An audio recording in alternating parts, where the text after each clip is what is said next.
Coming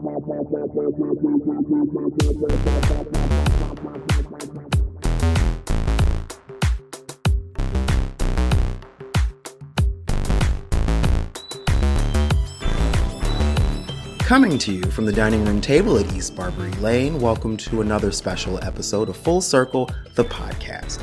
I am your host, Charles Tyson Jr., and today I am thrilled to be sitting down with my guest. She is a New York Times Bestselling author. She has written an amazing and fun and dark book, darkly fabulous, we'll call it. It is called Girl Dinner. And I am excited to have Olivie Blake in the house. Hi, Olivie. How are you? Hi, I'm great. Thank you so much for having me. Thank you. I love this book. Thank you. That's a great place to start. I am not sure what people are going to think of it, honestly. I'm still very nervous. I mean, well, it tickled that part of my brain that, you know, I love. I was a gender studies minor, so it was like, yes, give it to me. yeah. I studied urban planning and public policy, so very much, you know, under the umbrella of sociology. This was very much tapping into how have I been trained to think. Right. I guess the best place to start is tell us what Girl Dinner is about. Okay, so Girl Dinner is about the house. It's the most prestigious unnamed sorority on this equally unnamed and elite university campus. And there are two perspectives. There's Nina, who's the 19-year-old who's rushing the house. She didn't have a great freshman year, but she's very ambitious. She's super hungry. You know, she really wants big things for her life. And she sees the house as her opportunity to become one of those, you know, powerful, beautiful, perfect women that she's seen come out of it. And then the other character is Sloane. She's 33. She is an adjunct professor, and she's just taken a step, you know, sideways / kind of backward in her career in order to join her husband, who is a professor at the same university. She has been with her daughter, her newborn daughter, for the last 18 months. And she's just now going back to work. So she's having sort of the crisis of being the postpartum woman who's her clothes don't fit and her brain only works like 30% of the time. That is very familiar to me. And she also crosses paths with the house by way of its alumni. So she is looking at these women who have come out of the house and is like, wow, how do they have it all? How are they achieving all these things that I'm struggling with? And so as both Nina and Sloane come to realize exactly how these women do have it all, they're kind of asked, you know, what does power mean to them and what are they willing to sacrifice for it? And so much more. Yeah. That was the thing. This really Girl Dinner started as a punchline. I mean, it was when obviously that's a reference to the meme. I'm not on TikTok, so like it reached me like last. I like to joke that it reached me as you know, Anne Hathaway's cerulean sweater, you know, trickled down to me. And so then I was like, wouldn't it be funny if I wrote a satire about a cannibal sorority and called it Girl Dinner? And enough people laughed that here we are. Okay, so I'm glad you said cannibalism because I was trying to figure out how to talk about it without talking about it. Right. No. We can just talk about it. The thing is that when I wrote this, or when I told my editor and she's like, you have to write that, I was like, don't you think there've been a lot of cannibal books recently? Like I had read a lot, at least 4 or 5 books in 2023 where it was like the surprise twist is cannibalism. And I was like, if I'm going to do this, if I'm going to contribute to the canon of cannibalism, then I want it to be, to not turn on the twist, like that you can kind of know the whole way through that you're like, oh God, they're cannibals, aren't they? So it's fine. Well, it was funny because I was like, okay, so they're cannibals? Wait, they're witches? Wait, they're vampires? They're going to be all of them. Watch. Luckily, there was no wrong answer. Yeah, maybe it's Maybelline. Yeah. I love it. And part of me is like, do I have a list? But I don't think many of the people on my list would be very nutritious for anyone. I also love the themes of what is a good woman. I'm putting that in air quotes. And is there such a thing? Right. Yeah. That's really the question. And the book is not trying to answer the question. I will just say that straight up. I think there's been a lot of people who have been like, oh, girl dinner is like the start of this femgore trend or something, which it absolutely is not. Girl dinner is very much like in conversation with what I already see as an identifiable trend. Like there's, the woman having a meltdown is like pretty much my favorite literary subgenre. And this is a book that is very much one of those. Hmm. But I think what's different about Girl Dinner is that it's like it already knows about those books, right? Like like breaking the fourth wall while it's having its meltdown, because when I'm asking the question, what is a good woman? And really I'm asking the question, if we already know, if there's already been so much media, Barbie movie included, Right. that suggests that the answer to can women have it all is no, then Mm. what do we get to have? If the answer is little treats, like are we functioning in the post girl boss little treats economy? Like that should not be good enough for you. That shouldn't be good enough for anyone.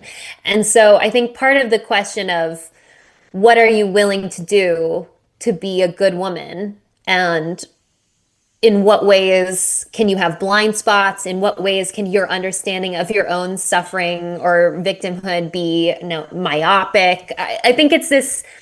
I really wanted to lean into the dissonance of what is real suffering, like what is power that we actually don't have, what are Right. resources that we really don't have, and what do we think that power is? Right. And that's the thing. It's like this conversation all lies on the foundation, rickety as it is, of the power structure that of the patriarchy. And Yes. that's like a house of cards built on a sand dune. As we're kind of seeing, it's like it's all smoke and mirrors. And now it's like, they're showing us the smoke and the mirrors, and we're still like, ooh, look at the castle. Yeah. I, I My whole thing, this is, I think some women may find it frustrating that this is not a man-hating book, or like this is not a book about revenge against men. This is a book that's like, what is the patriarchy doing to you? right. And so the reason that I have to point that out is because I think sometimes people go into this expecting one thing. There's a lot of media that I put under the girl boss umbrella, which is the kind of thing where I think in the 2010s, it was very hot to be like, well, if we just use these products, and if we just, embrace our sexuality, and beauty is power, and, all this, the lean in, and all this stuff, and if we just do these things, it'll be fine. And we're at a place now where it's like, okay, that didn't work. But all is not lost, right? Because I think if we can all collectively voice the patriarchy is a problem, the patriarchy is the problem, what do we do about it? And my concern is that at this juncture, people are going the wrong way, right? Like trad wives should not be the answer to women not being able to have it all, right? I understand. The thing is that I am sympathetic. I am sympathetic to the younger generations of women who feel like, I don't want to do the, chuggy millennial go get 'em girl boss thing. I get it. That like you're looking at what we did and you think it's corny, and people make a joke of the pussy hats or whatever. But like it did something, right? Because Right. it allowed women, and I'm using women as a very broad term here, to recognize that there's more we could have, there's more we should have. Right. And I understand that one outcome of that is to be like, well, I'm not even going to try, right? Like if the road, if the road to having it all is doomed to fail, then all right, trad wifery it is. But that's a huge problem. I mean, the whole concept, really, girl dinner is just kind of, it's just feminism, question mark. And it's like, what does Right. your feminism look like? Right. Because if your feminism has exceptions anywhere, right? If your feminism does not, if it has exclusions, then not only is it probably not feminism, but it's doomed to fail. Right. Like the patriarchy, taking down the patriarchy is an uphill battle. It's systemic, it's institutional, it's like really embedded in every possible way. And so if you're saying, the trans woman or the disabled woman or the woman of color does not have a place in your movement, then there's not enough of you, period. Right. And if your power is contingent on a man's power, then you don't actually have it. It's just a myth. So, and I also wanted to talk about just the pure, amusing to me, if it weren't so terrible, hypocrisy of the trad wife concept, or the concept of a traditional woman's role, when the women who are popularizing this are extremely wealthy and they're working. They're a brand.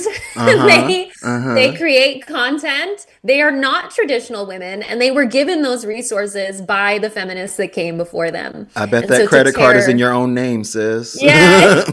Yeah, right. Yeah. So, right. So, that's why I was like, this has to be a satire. Right. This has to be, it has to be funny. It has to be kind of like a laughing through nausea kind of feeling. But it also, I recognize that like truly conservative women are not going to read this book, right? Like there are people that can't be helped. But I also think there's lots of people who are like, oh, I'm liberal except for this thing, or like, oh, I'm liberal, but I think Taylor Swift should be cognizant that her audience is too young for her to sing about dicks. And it's just like, and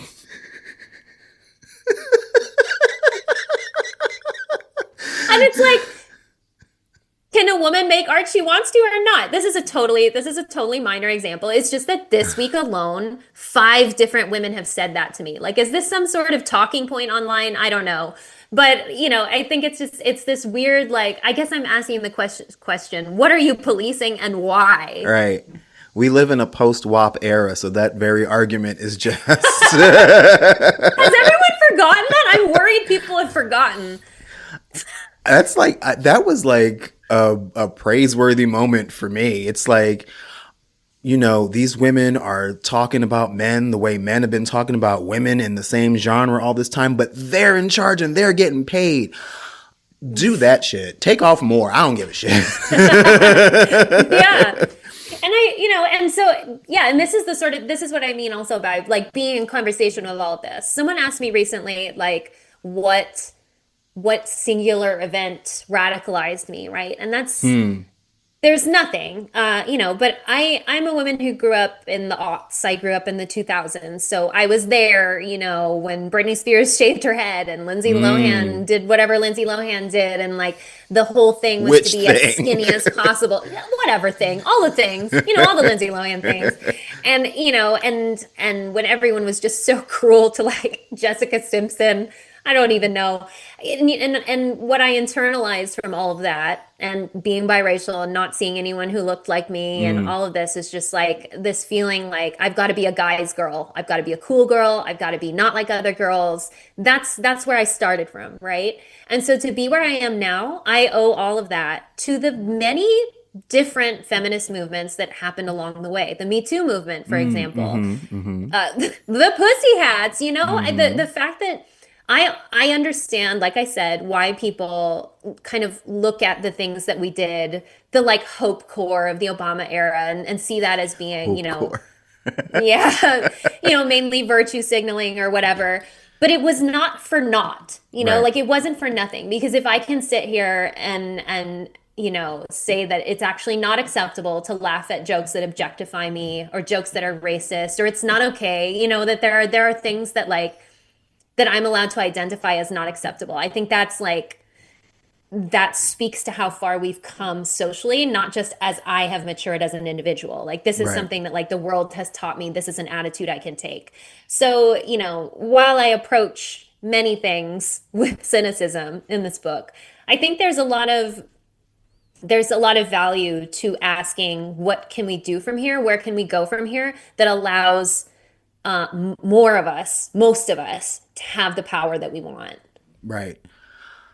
And how much longer can we go before women actually really do snap and start biting Yeah. bitches because I am pretty obsessed. I'm pretty obsessed with the intersection of femininity culture and violence. Like, at what point do we become violent, and what does feminine violence look like? right. And I love it because I'm sick of men shit and I am a man. You know what I'm saying? So Hmm. it's like if and I recognize that, I fall on that spectrum where like someone might want to take a chunk out of my leg too. But you know what? So be it. it it obviously doesn't really work anymore when men do it. Like so like at the very least, like, how much worse could a woman fuck up? I mean, come on now. Come on. Great points. Great points. Yeah, no, and it's, I have to, I have to emphasize it not being a man-hating book because, like, I'm a woman married to a man. I have a son. It's Right. important to me that, like, it's not like we're targeting a group for erasure, you Well, yeah, know? of course. Well, I have to say these things. There are people who need to hear these Right. Yeah, things. yeah, That's just like, it's not. I do think there are pitfalls to suggesting to kind of like the man-hating jokes, not that they shouldn't be made, not that they aren't earned, but that there still has to be a role for men. There still has to be like an understanding of what is a good man. I think that's also implied when you that ask the part. question, what's a good woman? You are necessarily asking the question, what's a good man? Right. And so, it's something that I all of my works are very existential. They're really all about like, what does it mean to live well? Hmm. And I think some of that means removing yourself as an individual and thinking more of the collective. I guess it's existential and it's humanist. That's like, if we make things better for everyone, even people you don't like, that means it's better for everyone, even you. And I Right. think that's the Right. mindset. Right. That's the mindset that I find is missing from a lot of people. Yeah. And that I try to encourage in these roundabout ways. It's just like, if we could make everybody's life a little bit better. I talk a lot about how, there's all this, about the male loneliness epidemic, when really what it is a capitalist driven loneliness epidemic that is not specific to men. Also Women are that. lonely too. Right. And but people are more in crisis over men being lonely because it's unusual, because it hasn't happened before, or like Right. women waiting longer for marriage, or not getting married, or not choosing to have children. That is new. And so people are more worried, like, what happens to the men? But the answer is, everybody is lonely. If we can make things better for women, it would make things better for men. Right. But again, I don't expect men to read this book either, so I don't really know how to reach them. I'll do my part. I'll push it as far as Okay, I can. it's on you, Charles. Spread the word like Paul Revere. But yeah, like that whole male loneliness thing. It's like, have you met you? I wouldn't want to hang out with you either. I know. Yeah, yeah. You really what's the South Korean movement that's like a number Mm-hmm. and a letter? Is it Mm-hmm. 4B? Is it Something like that. Yeah, yeah, yeah, yeah, yeah. I Yeah, love that. it's an interesting concept because it's like, yeah, the what's good about it is that it's actionable. It has a deliverable. It's like, unless you give us these things that we want, Mm-hmm. there's a moment in Girl Dinner. Okay, let me back up mentally. So I wrote Girl Dinner in 2023 before the 2024 presidential election. And there was a moment when, I was going into, I think it was copy edits, and I had sort of like, I was like, what, there's a line where one of the characters, Jazz, she's Nina's twin sister, and she's complaining about the shirts that you see white women wear at yoga, that's just like, Yes. like, oh, you go, girl boss. And like, she's like, I hate these shirts, and all they do is benefit some CEO that's probably a man. And like, and she's like, and I think the original line was, but we can't have a woman in office. We're too emotional for that. And then I was like, let's be optimistic. What if Kamala wins? What if Mm-hmm. this happens? And like, let's, I don't want to be the person who accidentally like, I don't know, jinxes this. So then I changed the line to, we can't have too many women in office. We're too emotional for that. Right. And then when the election actually happened and I was sort of sitting with my feelings on it, I changed that line to what it ultimately is, which is, we can't have equal representation. because I think that is the real deliverable, right? Like that's the actual thing that we want, that we deserve, that is not unreasonable to ask for. If the whole point is about if the model of the republic is built on representation, then it is not unreasonable to say there should be an equal number of feminine representatives. Right. That's not a crazy thing to say. It is not. And so, yeah. And so that was when, it was funny to just, I'm using this one little line as a microcosm, but I think that's what makes the difference between the things that I identify as like girl bossy, that's just like, that it's just like, oh, we're just complaining about men generally. We're just complaining about the state of things. No, this is a very specific complaint. And it's one that I can stand on and that feels like there's something productive to come out of it. Right. It's that whole thing of like, well, not all men, to which I always respond, yeah, but enough of you motherfuckers to warrant the conversation. Exactly. Not all men, but certainly enough men. And always men. Yes. And always men.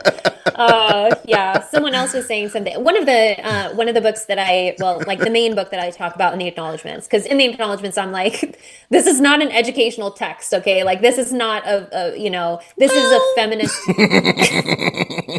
This is a feminist book in terms of it being a contribution to a conversation that's already happening, and it's happening in more productive ways in other places. And so one of the books I brought up is Hood Feminism by Mickey Kendall, which I think is a great book. It's very similar, studying sociology, studying public policy. It's how I think about things. But, Mickey Kendall makes points that I think not a lot of women think about, that being pro-gun control is a feminist stance because many women are shot and killed by their husbands. Well, and so it's this kind of thing that's like, you don't, this is what, when you pick and choose what belongs to the feminist agenda, there's a danger in not being able to see these things because they don't apply to you specifically, Right. or when we say all cops are bad, what we mean is like a lot of cops beat their wives and a lot of cops will cover for each other and all these sorts of things, that like this is a feminist stance for these reasons. Mm-hmm. So yeah, it's a way to, I think a lot of people, there was a lot of discourse about the Barbie movie, right? About it being like, second wave feminism, like whatever, introductory, Right. whatever. But like you have to start somewhere, right? We have to start this conversation somewhere. I didn't have a problem with that because it was a mainstream film. Yes. And it, for many, many people, was the first time they were actually engaging actively with this conversation. Yes. I think it is valuable for those reasons. It's not as valuable as like maybe some people, Right. like it's not the end all text. Right. But it is. It's not a Bell Hooks article, but right. But it is a contribution. Right. And I think that all these little things that make us engage with our own power differently, those things are important. They contribute to the conversation. Yeah, like I'm just thinking about when we went and saw Barbie in the theater, and it was the part when Ken kicked Barbie out of her own house, basically, and I hear this little girl off to the side going, "That's so mean." I'm like, "Yes, learn it now. Take it with you." Yeah. Woof. Yeah. No, you can't trust a man just because he's nice to you. Yeah, for sure. That part, because think about why he's being nice to you. Oh God. One thing about having a son that has been very interesting to me, because now I'm exposed to the true weirdness that is #boy mom and like what that entails. Okay. And it's funny because at first, so I always knew I was only having one child. I like could not do my job if I had more children, and I'm Right. not interested in ever doing pregnancy or childbirth again. Fair. But so knowing that I had a boy meant the door was closed on ever having a girl, and that made me really sad. Because it seemed like, oh, it would be really nice to raise a little girl with the feelings that I have about my own femininity of like, yes, you can do anything, nothing's closed off to you, like, and a lot of people tried to comfort me by saying, but like, oh, but you'll raise a good man because you're a strong woman, like you as a strong woman can shape his understanding of what a woman is. But the more that I think about it, the more that it's like, actually, it's more important, I think, that the way that his father models this, right? Like that it doesn't matter how much I accomplish if my male spouse does not respect me, respect my competency, Right. treat me like that I have merit that's entirely mine. My son will not interpret those things either. Like he needs to see that all women are a certain Hmm. way, not just that his mom is, because Right. there's plenty of boys who had mothers who loved them who turned out terrible. Um, Chaw. Yeah. so Yeah. yeah, so I think that's where my feeling that like the father as a question mark is like very important. That's especially and we talk about girls who don't have strong father figures or whatever, which is true. Right. But boys, I think, who don't have like I think what's going to turn a boy into an incel is not so much the mother, but probably the father. Right. It's that whole like every time I see these broy dudes who are being homophobic, it's that's just so ironic to me because it's like you don't even like women. Listen to the way you Yeah. talk about women. You don't like women. Oh, they don't like that. Yeah. No, they don't. It's true. Yeah, men are fragile and sensitive creatures. And And emotional. we know that's true because basically all of being a woman is how to manipulate and engage with the fragile, sensitive creature of the man.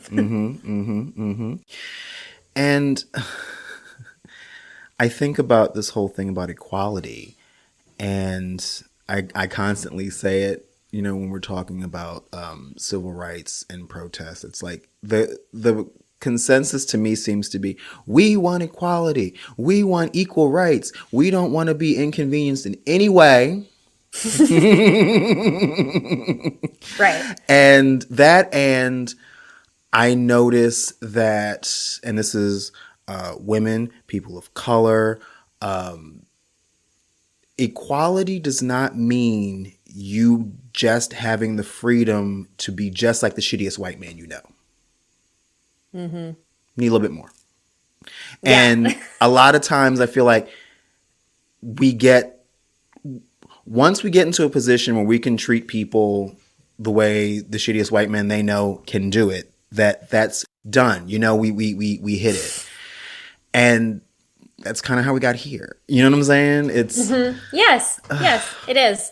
I wrote Girl Dinner from a place of betrayal for sure. There were just too many wives who sat there silent, and it's just like you're watching that guy take rights away from you, from your daughters, from there's a line in Girl Dinner about the women today have fewer rights because of Roe versus Wade, and it's just I think I just got it's hard to write from a place of anger because I don't want to just yell at people. And especially, I understand that my audience thinks the way that I do. They see the world pretty similar to the way that I do, or they wouldn't be drawn to my work, right? right, right. And so it's kind of like, well, what do I want to say that's still, what story do I want to tell that resonates, but it is not, I don't know, discouraging. And that was a hard line to walk of just like, how do I draw attention to these things that I'm seeing that I feel are such pinch points in this moment in time Right. that I feel it's my responsibility to I have your attention, so I want you to look at this thing, Right. but also without just preaching to the choir. And that was honestly really hard. And that's the thing that I'm not sure if I'm done. I don't know. We'll see. I mean, finding hope, it's the one weapon that we still have. And I am a hardcore optimist, like to the point of ridiculousness sometimes. Like I can find the silver lining in anything. It might be like very thin and slightly tarnished, but it's there, damn it. But it's getting a little harder to find the Yeah. hope. It's just like Yeah. sometimes all I can do is just like, well, it has to work out. It just has to. Well, I think this is where I think hope comes in to the concept of randomness. That actually, I think we feel that we're on a trajectory that can only go a certain way. And in some ways we are, right? I think those of us who are interested in and have studied history are very alarmed at this moment in time. But there are still lots of things that happen that are completely unpredictable. Who could have seen COVID coming, you know? And for better or worse, things happen that upset the trajectory. And that is the closest thing I can get to hope. That's just like maybe the thing that I think is going to happen is not actually what's going to happen. It's kind of the advice I give people. It's the advice I give people on like an individualist level that's just like, you know, if you're working towards something, if it's a creative career, it's, you know, your love life, whatever, you don't actually know what's going to happen next. You think you do. Right. But what the wonderful thing and the terrifying thing about life is that you never actually know, because the concept of randomness and the statistical probability that something completely unforeseen could happen still exists. Right. And like the fact that we are having this conversation, that I have come this far after being someone who was writing fan fiction on the internet, you know, like the statistical chance of this is so minute, and here we are. So that's my silverest lining. That's just like, honestly, we don't know what's happening next. Yeah. Right. And so our responsibility then is to make the best possible choice, given that we don't know for sure what's happening next. Right. As Martha would put it, just keep doing the next right thing. Yes, yes. I keep telling everyone that the Atlas series specifically has the exact same moral as Frozen 2. Which I it's it's make the next right choice. Oh, okay. I'm still on Let It Go. You let it go first, but then you make that's Frozen 1. Okay, we had to work up to. Yeah, and I still say, and Martha put it first. She was like, the best way forward is for women to just stop fucking Republicans. Yeah. Well, certainly you should stop fucking anyone who doesn't respect you. Okay. Right. Like, I mean, if that's the one takeaway, do not have sex with someone who does not respect not just you as a person, but you as part of something. You are like other girls. Okay. And like, that means something. Right. And then I think about Janelle Monáe, one of my favorite lyrics of theirs, excuse me. We gonna start a motherfucking pussy riot because we gonna put them on a motherfucking pussy diet. I'm like, do it. Money and sex are the only things a lot of these people understand. And until you like cut off that supply, you're not going to have their attention, you know, unless women just start eating bitches, which I'm still here for. Yeah, we can do that too. But the problem, in Girl Dinner, I always say that Girl Dinner is not, I don't really think of it as a horror novel because it's not gory. It's not about the act of eating. It's about the decision to eat. Right. And it's the decision who to eat. So we all have to get on board is the thing. We as a movement have to decide, who are we eating? Right. That's important. Right. Because I often say, you only have to eat one rich. Oh God, imagine how much good we could do too. Just, and then with the fear of God in them, just look at them and lick your lips one time. And then they go, okay, I'm sorry. I know. Here's $100 and a hug. I'm sorry. Right? Yeah,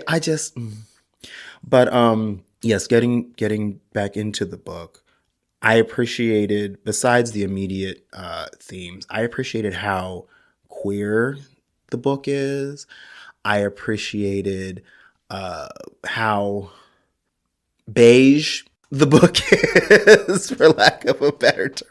Like, it was clear that most of the main characters weren't white, even if it wasn't specified what brand of not whiteness they were. I did want to briefly, because Girl Dinner doesn't really dig into this, but I did kind of want to talk about being white passing in terms of beauty standards. If you can clear the bar for Western beauty, then on some level you're forgiven your not whiteness, right? Mm-hmm. But it's a compromise. It's a compromise if you don't take everybody else with you.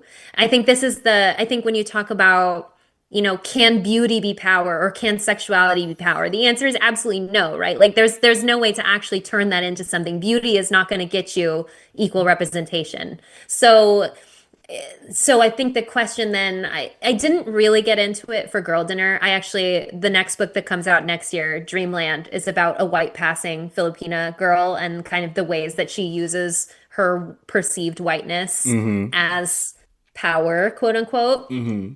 It's something that I sort of began with Nina and oh my God, I'm forgetting my own character and Tessa. That's like Tessa specifically. Mm-hmm. She's like, if I weren't this hot, I wouldn't be accepted. Or like, Right. if it, I think the line she says is the only thing I'm black enough for is racism, and Right. that's why I'm here. I was Because like, like, yeah, and I yes. and so I think that you're right. Like they have an awareness of that. And there's a Mm-hmm. reason I don't get into Nina culturally because that's really not what this book is about. This book is about Nina is choosing the whiteness as power, even though she doesn't actually have it. And so Right. what does that mean for her future? Right. And that is so fraught. Um, it's like, what do you do once you have that access? Because there's two paths you can go. You can just go along to get along and, sorry, mom, sorry, dad. Or you can, once you're inside, then you can start being subversive and like, wrecking shit a little bit. Um, Hmm. but that's not often the path that's chosen because it's like, Hmm. once you once you get in the big house, you kind of want to like, get comfy, you know? Right. Right. And other people who are like you, but maybe less acceptable than you, they feel like a threat. Uh-huh. Um, Uh-huh. and this is one of my friends, I was talking about this. He likened it to like sometimes when a woman and I serve the same kind of purpose, like social purpose, if there's Mm-hmm. a group of us and there's like a woman who's like me, she's similarly performing her femininity and she's also, doing well in her career or whatever. And then we kind of feel like we're superheroes, like we're the same. We showed up to the superhero convention, but we have the same superpowers, so one of us has to leave. Uh-huh. And I think there's that still exists, and that is the fallacy of scarcity, that there are not enough resources for all of us. And so part of this is like once you can see that, once you can see the myth Mm-hmm. that the power can only be held by one person, Right. then it feels better, I think, to clear that space. It's just like, actually, no, if there are two of us here, if there are more of us here, then we have more power than I can hold on my own. It might not feel that way, but Right. that's the truth. Right. And that's the thing that people don't really think about when you have biracial individuals like yourself, like myself, especially if, you know, half of that is white, you have that insider outsider view that is unique.